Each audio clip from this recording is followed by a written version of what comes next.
BC రిజర్వేషన్లు 42% నిన్న cabinet ఆమోదం తెలిపింది. ఎందుకు తెలిపింది అని అంటే కనుక, ఎందుకంటే ఇయ్యరు కాబట్టి చేయరు కాబట్టి తెలిపింది, ఆమోదం తెలిపింది. అది వాళ్ళకు కూడా స్పష్టత ఉన్నది, వాళ్ళకు కూడా క్లియర్గా స్పష్టత ఉన్నది. ఇవ్వాలన్న ఆలోచన లేదు.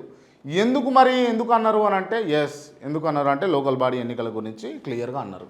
సో లోకల్ బాడీ ఎన్నికల గురించి అని ఎట్లా చెప్తారు మీరు అని చెప్పేసి కొంతమందికి డౌట్లు రావచ్చు కాక. సో అలా డౌట్లు తీర్చేందుకు నేను ఒక విషయం చెప్తాను, మీరు ఒకసారి గమనించండి. Okay, right. Right, okay.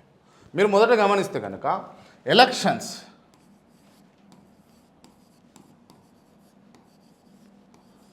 వస్తే రేవంత్ రెడ్డి గారు కావచ్చు, ఇతర రాజకీయ పార్టీలు ఏవైనా కూడా కొన్ని హామీలు ఇచ్చేందుకు, అదేవిధంగా ప్రతిపక్ష పార్టీని తుంగలో దొక్కే ప్రయత్నాలు అయితే చేస్తాయి.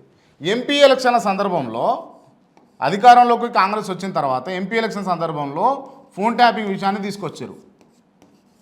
చాలా పెద్ద ఎత్తున ఒక నెల రోజుల పాటు ఆంధ్రజ్యోతిలో కానీ, ఇతర పత్రికల్లో కానీ, లేకపోతే ఇతర మీడియా మాధ్యమాల్లో కానీ పెద్ద ఎత్తున నడిచింది ప్రచారం.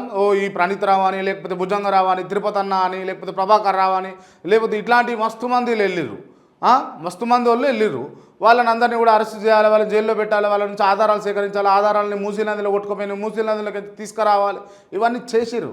కానీ ఇవాళ దాకా చూసుకుంటే అది ఇంకా అటకెక్కి మెల్లమెల్లగా మాట్లాడుతురే తప్ప నిజానికి దాని మీద పూర్తి స్థాయిలో చర్చ కానీ, పూర్తి స్థాయిలో ఆధారాలు బయటపెట్టి ఎవరిని అయితే బాధ్యులు ఉన్నారో, ఎవరైతే ఆ బాధితుల దగ్గర ఆధారాలు సేకరించి అరెస్ట్ చేసిన దాఖలాలు లేవు.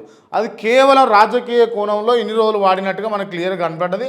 అదేవిధంగా మొన్న క్లియర్గా ఒక హిందూ పత్రిక సంబంధించినటువంటి ఒక కరస్పాండెంట్, ఆ పత్రిక కరస్పాండెంట్ అడగగా పోలీస్ అధికారి క్లియర్గా చెప్పేస్తున్నాడు, ఇక్కడ ఆధారాలు లేవు, మన్ను లేదు, మశానం లేదు, ఈ ఫోన్ ట్యాపింగ్ వ్యవహారం అంతా వట్టిదే అని ఆయన చెప్తాడు. And Congress party leader MLC Addanki Dayakar గారు ఏమంటారు, ఇదంతా రాజకీయ చర్చ కోసమే మేము చేస్తూ ఉన్నామని చెప్పేసి డిబేట్లో, టీవీ డిబేట్లో ఆర్ఎస్ ప్రవీణ్ కుమార్ గారు ముంగట్నే అన్నాడు. సో ఇదో పక్కన నడుస్తూ ఉన్నది. ఇప్పుడు నేను చెప్పేది ఏంటంటే, ఎలక్షన్ల ముంగట ఇప్పుడు ఈ బీసీ 42% రిజర్వేషన్ అనేది క్లియర్గా మనకు అర్థమవుతూ ఉన్నది, క్లియర్గా అర్థమవుతూ ఉంది. ఎందుకు ఒక్కసారి చూడరి, మొన్నటిదాకా చెయ్యని ఇందిరమ్మ ఇండ్లు వస్తున్నాయి. ఇందిరమ్మ ఇండ్లు ఎట్లా ఇస్తుర్రు, ఎట్లా కడుతుర్రు? కాడ చూస్తానైతే పెంకలు కట్టిరండి, కింద పెంకలు వేసి కట్టిర్రు. నాసిరకం పెంకలు పెట్టి కాంగ్రెస్ పెంక అంటారు, ఐడియా ఉంది కదా, ఆ కాంగ్రెస్ పెంక పెట్టి, అంటే ఆ పేరు పోయింది అట్లా, ఆ పెంక పెట్టి ఆ పెంక మీద కాంక్రీట్ వేసి కట్టి కుంగిపోయింది. అది ఇందిరమ్మ ఇండ్ల భాగవతం.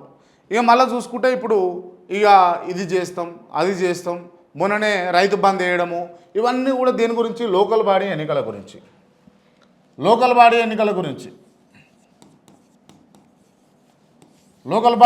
గురించి ఇప్పుడు ఈ ఇందిరమ్మ ఇండ్లు కావచ్చు, లేకపోతే పెన్షన్ల వ్యవహారం పైకి తీసుకురావడం కావచ్చు, లేకపోతే విద్యార్థులకు సంబంధించిన అంశాల మీద మాట్లాడడం కావచ్చు, లేకపోతే ఈ పేద మధ్యతరగతి కుటుంబాల గురించి మాట్లాడడం కావచ్చు, ఇప్పుడు ఇలా బీసీల గురించి కూడా మాట్లాడడం, చర్చ నడపడం, లేకపోతే 42% రిజర్వేషన్ కింద ఈ ఆర్డినెన్స్ అనేది వ్యవహారం అంతా, ఈ కథ అంతా మొత్తం కూడా ఎలక్షన్ల గురించే. ఇక దీంట్లో తేడా తెల్లం.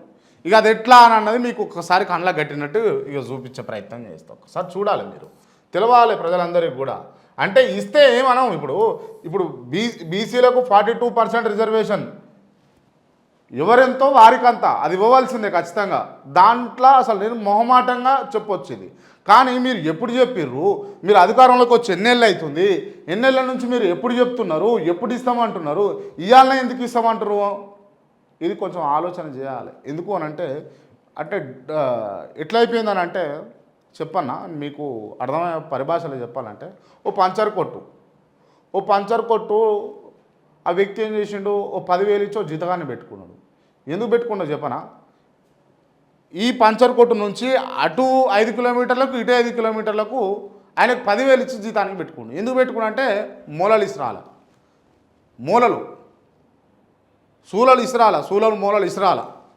ఇసిరితే పంచర్ అయితే తీసుకొచ్చి ఇక్కడ బాగా చేయాలన్నట్టు, ఇక్కడ బాగా చేసుకోవాలి, ఇక్కడ ఆ టైర్లు అతుకుతాడు. ఇక అప్పుడు ఆయన అంటే అవసరం క్రియేట్ చేసి ఆయన దగ్గరకు వచ్చేటట్టుగా చేసుకుంటున్నానట్టు. అంటే ఇవాళ కూడా అంటే బీసీలకు మీరు చేయాలనుకుంటే మీరు అధికారంలోకి వచ్చిన వెంటనే ఇట్లా ఆర్డినెన్స్ తీసుకొస్తే ఖచ్చితంగా ఇది కాదు తేలిపోతుంది మీకు తెలుసు. సో కావాలని ఇప్పుడు ఎలక్షన్ మూమెంట్ ఇట్లా తీసుకొచ్చి తెలంగాణలో ఉన్నటువంటి బీసీ ప్రజానికాన్ని బీసీ బిడ్డలంతా ఆగం చేసే పరిస్థితుల్లో నెట్టేయాలన్న ఆలోచన లేదప్ప నిజంగా ఇవాళ చిత్తశుద్ధితోటి తెస్తున్నటువంటి అంశం అయితే కాదు. ఇది ఎట్లనో ఏందో చెప్తా వినండి ఇక. రైట్, మనం మంచిగా చదువుకుందాం. వంచన, దగ, మోసం, ద్రోహం, నమ్మించి గొంతు కోయడం, నిలువున ముంచేయడం, అడ్డంగా వెన్నుపోటు పొడవడం అంటే ఇలా తెలుగు భాషలో ఎన్ని పదాలతో చెప్పినా ఈ నయవంచను వివరించలేం, వర్ణించలేం.